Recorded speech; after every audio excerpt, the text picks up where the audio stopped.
Hello everyone, welcome to Inconvenient Truths. I'm your host, Jennifer Zheng. Today I will talk about three topics: a CCP new document that gives Xi Jinping another green light and almost unlimited power within the CCP, a leaked internal speech by Xi Jinping, which allows us to have a rare glimpse of what's really inside his mind, and one of the predictions about the new CCP leadership at the upcoming 20th National Congress, who will be in and who will be out, etc. So make sure you stick around till the end. On September 19th, the CCP issued a document which basically says that CCP officials should not only expect to be promoted, but also should be prepared and willing to be demoted at any time. This document was initially passed by the CCP in 2015. This time, the CCP revised it and released the revised version. As this revised version was released right before the CCP's 20th National Congress, when the entire world is watching closely to find out whether Xi Jinping will be able to get a third term or not, and when there had been a lot of rumors about Chinese Premier Li Keqiang will replace Xi, etc. So people's first thought after reading such a document was naturally this: Xi Jinping might have encountered some problems, as this new document was saying that the CCP official leaders should be prepared to get demoted or leave their posts, etc. However, after some careful reading and comparison of the new and old versions, most people drew a different conclusion. This new document not only clears the regulatory hurdles to Xi Jinping's re-election within the CCP, but also gives him almost unlimited power to decide the fate of other CCP officials.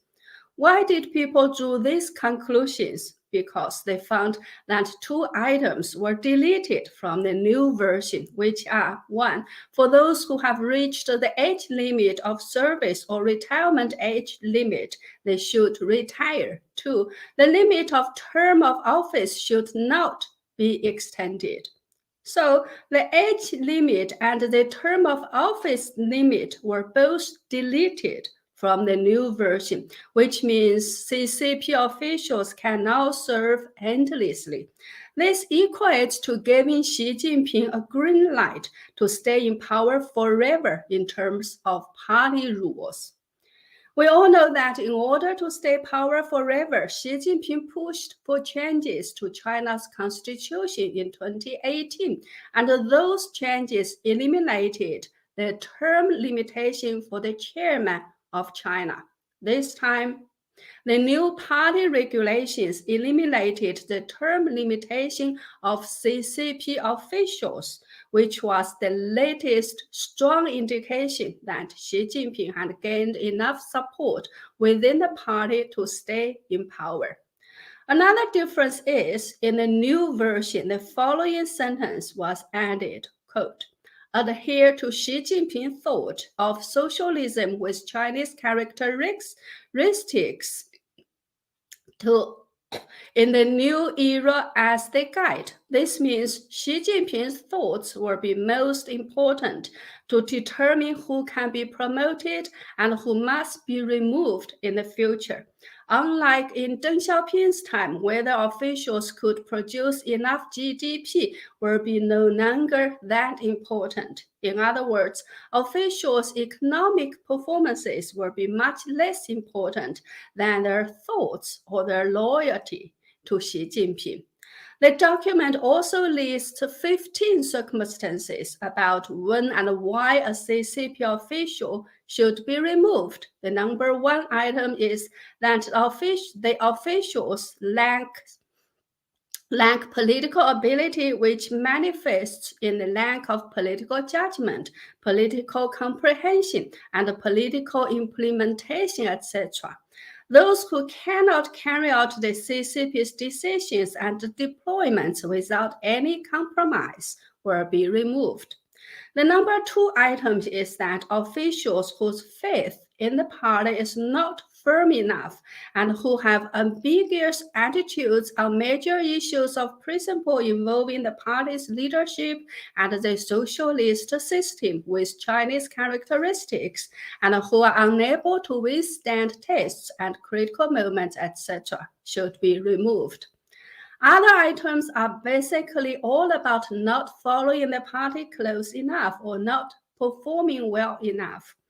The number 12 item is very interesting and different. It says that if the official spouses and children migrate abroad or do business, their positions could be affected in accordance with the relevant provisions.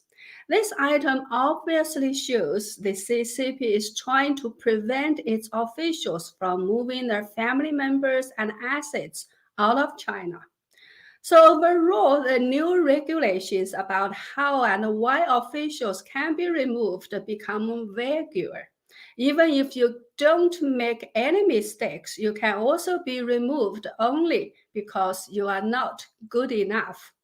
Another very obvious aspect is how important it is to follow Xi Jinping's thoughts. If you are not determined enough in towing the party line, you can also be removed. So, this new regulation gives Xi Jinping almost unlimited power to remove any official whom he doesn't like.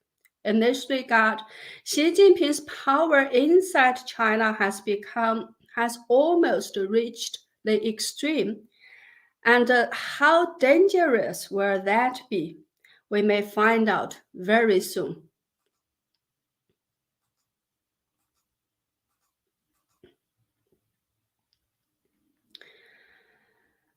Recently, a so-called internal speech of Xi Jinping has been very hot on the internet. People say that it was a speech made by Xi Jinping to his second-generation red peers. These people all come from the top CCP red families, so they are the most inner circle of the CCP, and they regard China and the power to rule China as their own family property. So Xi Jinping's speech basically goes like this. In the past 10 years, some of you here are not happy, saying that I ask people to worship me and that I haven't learned lessons from the past. Yes, our party indeed had some very bitter lessons to learn in the past. However, we have such a large country and so many people, and we had to set things right. So without establishing personal prestige, it is difficult to convince the public. It is indeed very dangerous to worship any one individual. However, the key issue is whether the person being worshipped can make good control of everything. Chinese civilization has a history of 5,000 years, and the worshipping of one person has always been there in each and every dynasty. There were both bad and good experiences. Although Chairman Mao made some mistakes in his later years, we can't deny his entire life. Our party had been worshipping Mao since the Yan'an period. We had worshipped him for so many years, but didn't we end up establishing a new China? Isn't this good? He went on to say that worshipping God, Buddha, or any certain individuals is only a tool, a tactic for the ruling class to convince the lower class working people. And he asked, in the past 10 years, have I let anybody down? No, I have not. Everybody here is still enjoying life. Which thing is missing? During the years of the pandemic, no matter how difficult things are in China, have you and your family businesses been affected whatsoever? No, you haven't. So why do you complain? I'm worthy of the big red collective family established by our fathers. Then he said, who can you really trust? We talked We walked the wrong way in the past 40 years. It looks like we have more money, our economy is better, but our foundation has been shaken. Our control over society has been weakened. The economy is important, but the color of our state power is much more important. If it is not in red color, we'd rather not have it. He then said that there are always people who are worried about the economic downturn. These people reminded him that he couldn't affect the economy when he tried to fight corruption. He said, when I was in the countryside, we were so poor then, but every family had at least 4 to 5 children, and nobody ever complained about the poverty.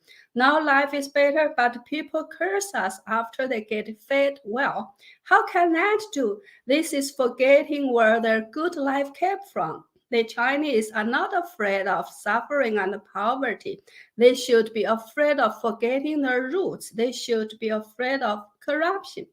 The past 40 years have been a process of decay. People are too greedy and have forgotten their roots. The economy is good now, but everybody has become petty bourgeoisie. The country of the Communist Party has become the country of the petty bourgeoisie. How can that be allowed? Therefore, I never worry about the economy.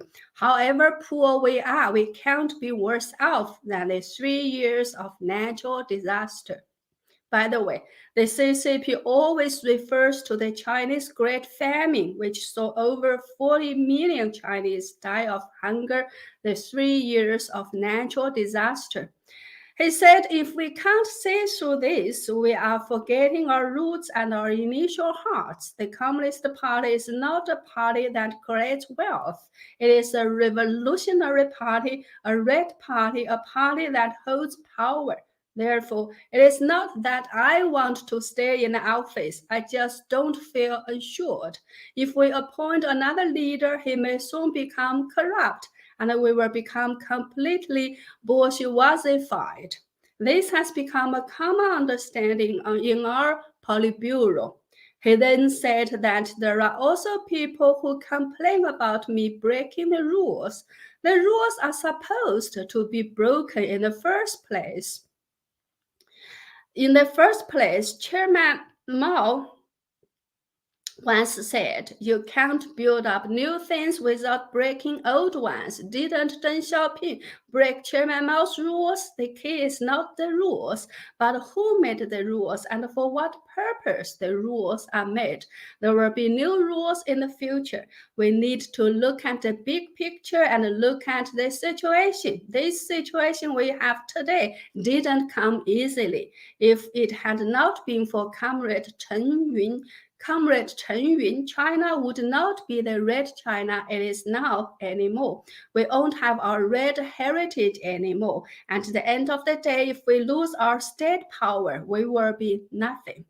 I happen to be born in this era and become the leader and head of our red regime. We should keep it that way. It is normal for people in society to say this or that, but we are in the same red family. We should be clear about who are our comrades. The biggest lesson of the Cultural Revolution was that we had forgotten our comradeship, and the red families fought against one another. The 20th Congress is not far away. Since we gather here, I do want to share what's on my mind, to put everything in one sentence. Unity is strength. Do not forget our original heart, etc. Well, these are basically what Xi Jinping said at this internal gathering of the CCP's top red families. And who was Comrade Chen Yun he mentioned? Well, Chen Yun was one of the most important figures among the CCP's first and second generation leadership. He was one of the major architects and important policymakers for the reform and opening up alongside Deng Xiaoping. He was said to have left 4 comments and rules for the CCP before he died. The 4 comments and rules are: 1. It is very easy to rule Chinese people. They won't rebel even if they starve to death. 2. If we must fight among party members, don't take lives. Otherwise, things would be too hard for our children and the future generations. 3. Our power must be transferred to our own children. Otherwise, people would dig our graves in the future. 4. We cannot give freedom to the press. The party must take control of the press. So, for Xi Jinping, our power must be transferred to our own children was the most important one out of the 4 comments and rules left by Chen Yun, because that was the reason he was chosen to be the party leader, and that was also the reason why he was grateful to Chen Yun. From this alone, we can know that democracy will never ever be possible in China as long as the CCP is still there, as it is written in the stone that the CCP's power must be transferred to their own children.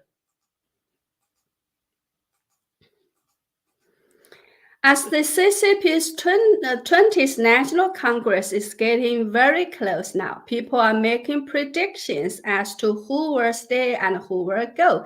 And the following is one of the predictions for 7 members of the CCP's Politburo Standing Committee. First of all, Xi Jinping will continue to be the General Secretary, as well as the Chairman of China and the Chairman of the CCP's Central Military Commission. Some people say he might restore the party chairman position and become the chairman of the CCP too. But some other people say that that might not happen. And then Hu Chunhua, who is currently a vice premier, will become the new premier as a representative of the so-called Tuan Pai, the gang of the youth league of the CCP. He was said to be designated by Hu Jintao as the successor of the CCP after Xi Jinping. The CCP has a tradition to let the leader designate not the immediate successor of himself, but the successor of his successor. So letting Hu Chunhua be the new premier could be a compromise between Xi Jinping and the CCP's senior elders. And then Ding Xuexiang, the current director of the CCP's general office, will be the chairman of the National People's Congress. National People's Congress is the CCP's so-called legislature. It passes laws for the CCP when needed. So having it in the hands of his own people is super important for Xi Jinping. Ding is said to be Xi Jinping's own people. And then Zhao Leji, the current party secretary of the Central Commission for Discipline Inspection, will become the chairman of the CCP's Political Consultative Conference.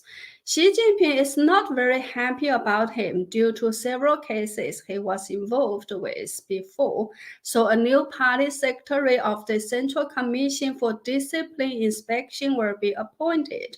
But as Zhao Leji is only 65 years old, much younger than the usual retirement age for an official at his level, so Xi will put him in the not so important position of chairman of the CCP's Political Consultative Conference.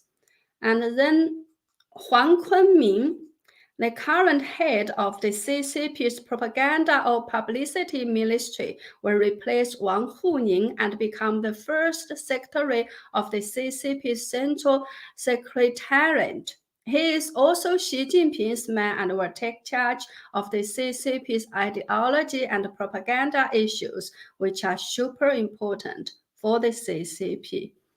And then Chen Ming'er, the current party secretary of Chongqing City, will be the new party secretary of the Central Commission for Discipline Inspection.